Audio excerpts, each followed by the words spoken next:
Olá, graça e paz, tudo bem? Estamos aqui para a nossa segunda aula do quinto módulo do curso Vivendo pela Graça. E o título desta nossa aula é Juízo e Justiça. Mas antes de iniciar a aula, eu quero fazer um cumprimento da aula anterior aqui. Só contar uma experiência para vocês. Há uns anos atrás, eu fui convidado para estar com o Coros cantando em uma rede de jovens numa igreja, numa denominação, e também para estar ministrando a palavra. E aí eu já estava nessa veia da graça, ministrei sobre a graça de uma forma muito tranquila, eu gosto de ministrar quando não estou na minha comunidade, eu sempre prego Jesus Cristo, falo da obra dele de uma forma muito clara, para que as pessoas possam entender, estou pregando Jesus Cristo. Mas aí, no final da mensagem, a responsável pela liderança dos jovens, a pastora, pegou o microfone e falou: gente, muito boa essa palavra de graça, mas vocês, por favor, não esqueçam que o cumprimento da graça é amar a Deus sobre todas as coisas e ao teu próximo como a ti mesmo. Eu falei: gente, que coisa complicada isso. Ou seja, ela acabou desfazendo de tudo aquilo que eu tinha ministrado para a juventude naquela noite. Porque as pessoas, elas têm medo da graça, elas têm medo da mensagem da graça, e a maioria dessas pessoas pensam que quando, vamos dizer assim, quando você ministra a graça, é tipo assim: já que os meus pecados estão perdoados, então agora eu vou pecar à torta e à direita. Não é isso que nós pregamos. Não é isso que nós pregamos de forma nenhuma. O que nós pregamos é que, na medida em que você recebe esse amor, essa graça manifesta na sua vida, que você não tem mais o desejo de pecar. Ou seja, não existe o não faça, existe o já foi feito por você, e você é grato por aquilo que você já recebeu e foi feito pela sua vida, ok? Vamos falar sobre juízo e justiça. E quando fala de juízo e justiça, obviamente vem na sua mente a palavra tribunal ou tribunal.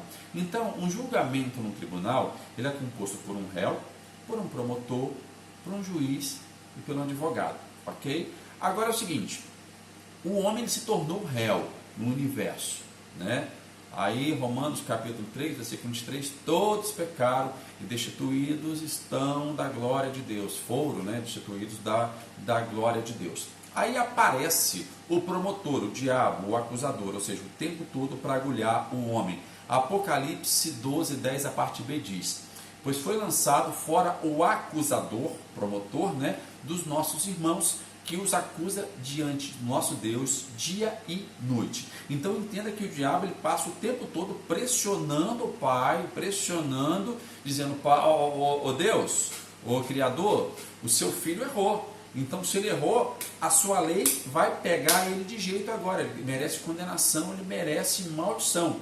Então, o diabo, ele tinha a lei para acusar o homem, ok? E como a lei havia sido dada a Moisés por Deus, Deus então tinha que cumprir o seu papel de juiz, trazendo juízo para aqueles que pecavam, ok? E quem pecou? Todos. Então, Deus, ele queria mudar isso. Deus era o juiz, o Pai, e Salmo 9, versículo 8 diz: ele mesmo julga o mundo com justiça, governa os povos com retidão. E de que forma que essa justiça era apresentada nessa época? Era através dos sacrifícios, dos holocaustos feitos pelos sacerdotes, a qual eram encomendados pelo povo de Israel. E assim, de certa forma, eles conseguiam uma pseudo-justiça sobre a vida deles, e por algum tempo conseguiam estar livres daquele pecado, mas não na totalidade como nós temos em Cristo hoje, ok? E na lei eles não tinham um advogado, esse tribunal era incompleto. Tinha o réu, tinha o promotor e tinha o juiz. E a única coisa que poderia defender o homem era a lei, mas a lei era o que o diabo usava para condenar o homem, ok? E o homem, para se livrar disso, ele tinha que pagar uma fiança, que era as ofertas, os sacrifícios que ele pedia para que os sacerdotes fizessem em favor dele e também da família. Então é o seguinte: no tribunal precisava ter um advogado. E quem é o advogado? 1 João capítulo 2, versículo 1, a parte B. Se alguém pecar, agora temos um advogado para o Pai, para com o Pai, Jesus Cristo, o justo. Então Jesus, na nova aliança, ele assume o papel que estava faltando no tribunal de Deus, que é o papel do advogado. Então, aparentemente, na lei, o trono, o trono de Deus era o trono não era um trono assim de justiça, era um trono de juízo, né? O tribunal, o veredito era, infelizmente, só quase contra o homem, porque o homem não conseguia de forma nenhuma cumprir a lei, nem o mandamento da lei, ok? Deus, ele era o juiz. Salmo 9, versículo 7 e 8. O Senhor reina para sempre, estabeleceu o seu trono para julgar, para trazer o juízo. E ele mesmo julga o mundo com justiça, governa, né, reina sobre os povos com retidão. Então é o seguinte, o apóstolo Paulo diz que a lei é santa, a lei realmente é santa. E como o homem não conseguia se santificar através dela, ele era sempre condenado, ok? A palavra juiz no hebraico é shafat, né, aquele que julga de acordo com a lei. Então ele julga o mundo com a lei. Então a lei era a justiça dessa época e o homem não tinha um direito de defesa, né? Então ele errava, o diabo ia no trono de Deus e tentava acusar, e ao Código Civil, o Código de Leis que Deus tinha ali era a lei de Moisés, e o homem tinha que passar por esse crivo e sempre se dava mal, ok? Então era o trono do juízo, né? A lei de Moisés era essa base de acusação. Quando o homem transgredia a lei, ele dava a oportunidade para o promotor acusar, o acusador. O promotor é aquele que acusa. Então, ou seja, ele dava essa oportunidade e o diabo não perdia tempo e acusava, né? O juiz usava a lei para sentenciar a penitência ou morte do homem, né? Sem o defensor, o homem sofria a pena da lei. Então, esta era a conclusão. E qual era o veredito da lei? A lei era incapaz de absolver o homem, né? A lei ela não tinha base para justificar, trazer a justificação para o ser humano, e se tornou incapaz de defender o homem por causa da sua fraqueza relativo à natureza pecaminosa. Ou seja, o homem não conseguia parar de pecar, né? Todos pecavam. Então, ela, de certa forma, se tornou inútil, né? Então, precisava passar por essa transição, esse novo ciclo precisava acontecer através de Cristo, para que o homem pudesse ter uma nova oportunidade de um fardo leve, né? Como Jesus disse que teria. Romanos capítulo 8, versículo 3. Porquanto aquilo que a lei fora incapaz de realizar, por estar enfraquecida pela natureza pecaminosa, Deus o fez enviando o seu próprio Filho à semelhança do ser humano pecador, como a oferta pelo pecado. Ok? A lei se tornou inadequada, ela era incapaz de absolver. Hebreus capítulo 8, versículo 3. Dizendo nova aliança, envelheceu a primeira, a lei de Moisés. Ora, o que foi tornado velho e se envelhece, perto está de acabar. E como acabou? Ok? Vamos lá. Falamos do trono do juízo, estabelecido com a lei como código de julgamento. Vamos falar do trono da graça. Hebreus capítulo 4, versículo 16. Cheguemos, pois, com confiança, com fé, ao trono da graça, para que possamos alcançar misericórdia e achar graça, a fim de sermos ajudados em tempo oportuno. Essa ajuda, ela é constante, através da graça. O trono da graça, rola uma cachoeira ali, ó. Como se fosse uma cachoeira, na medida em que você entra debaixo, mais limpo você vai ficando, ok? Então, a misericórdia foi manifestada através do sacrifício de Cristo. Ele tomou o nosso lugar, aquilo que nós merecíamos, ele pegou sobre si e levou para a cruz, pagou o preço, todo escrito de dívida foi cancelado, e agora nós podemos achar essa graça, entrar por essa porta e viver através desta graça, usufruir do trono da graça de Deus. E qual é o veredito da graça, né? O livre-arbítrio acaba entrando em ação aqui, tá? João 3, 16 ao 18. Todo mundo conhece esse texto, né? E ele tem uma revelação muito poderosa para a gente entender sobre juízo e justiça. Porque Deus amou o mundo, porque Deus amou tanto o mundo que deu seu Filho único para que todo que nele crê não pereça, mas tenha vida eterna. Deus enviou o seu Filho ao mundo não para condenar o mundo, mas para salvá-lo por meio dele. Não há condenação alguma para quem crê nele, mas quem não crê já está condenado por não crer no Filho único de Deus.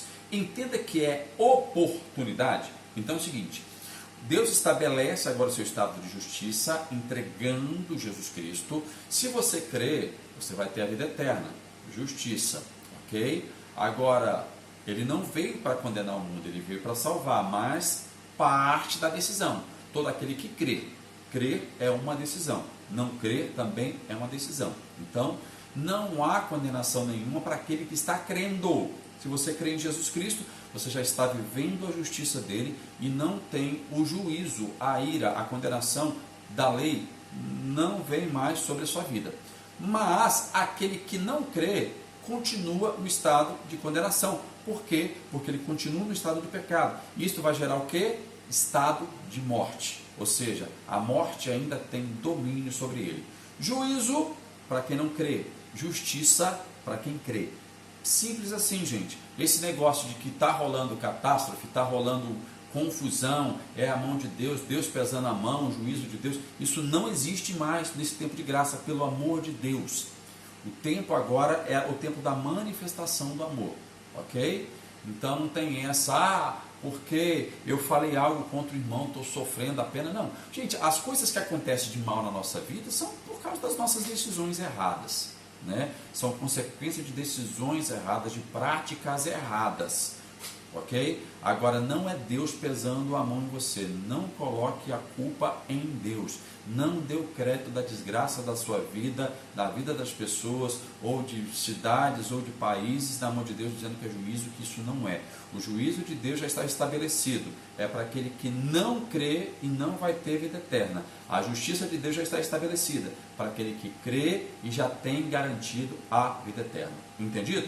Marcos 16, 15 e 16, quando Jesus vai subir aos céus, ele estabelece a grande comissão, declarando que todos preguem as boas novas, e ele diz, né, ide por todo mundo, pregar o evangelho a toda criatura. Quem crer e for batizado será salvo, mas quem não crer será condenado. Novamente, justiça e juízo decretado pela própria boca de Jesus Cristo. Ok? Então, qual é a conclusão do trono da graça? Juízo é para quem não crê. Justiça é para quem crê. Ok? Então, a nova aliança, ela veio para justificar o homem no tribunal do universo. Daqui a pouco eu vou fazer uma ilustração para você aqui. Hebreus capítulo 8, versículo 10. Porque esta é a aliança que depois daqueles dias farei com a casa de Israel, diz o Senhor. Porei minhas leis no seu entendimento, em seu coração as escreverei. Coração e mente é a mesma coisa aqui, tá, gente? E eu lhes serei por Deus e eles serão por povo. Ok? Então a nova aliança, ela vem agora não mais como escrito de pedra de condenação, mas ela vem com um alívio de justiça, de gratidão, de redenção, de santificação, de justificação, e isso tem que estar no seu coração, tem que estar na sua mente. Deus, ele já colocou ali, você precisa crer nela, ok? Isso era uma promessa que vários profetas profetizaram sobre essa questão do entendimento dessa nova lei. As leis do Senhor estão no coração, cumpridas por Jesus Cristo, ok? Jeremias capítulo 31 a 34, Isaías 11, 9, João 6, 45, Isaías 54, 13, 1 Coríntios 2, 13 e Hebreus 10, 16, você vai encontrar isso. Ok? Agora vamos lá. Lembra que no trono do juízo, Deus era o juiz, né? Rei e juiz. Ele tinha a lei, a cópia da lei ali. O diabo chegava e condenava. E o homem não tinha um advogado. Cristo morre, ressuscita, sobe aos céus. E agora ele chega com uma nova lei. Ok? Ele cumpriu o amor. E ele chega e fala: aqui, Pai, está aqui a nova lei, a qual o seu trono agora vai julgar o homem. Então não vai ter simplesmente mais juízo, mas também agora vai ter a justiça que eu estabeleci para ele. Se entrega o código da graça. E entrega o que ele fez por nossas vidas. Entrega a nova aliança. e o homem agora passa a ser julgado através da nova aliança. Se ele crê em Jesus Cristo, ele é absolvido. Se ele não crê em Jesus Cristo, o juízo continua. Então, qual é a lei que está regendo hoje? A nova aliança em Cristo Jesus. Quando o diabo chega para condenar o homem por uma falha, aí Jesus fala, opa, ele creu em mim, ele creu que eu sou seu Senhor e seu Salvador, então você não tem autoridade, você não tem poder sobre a vida dele.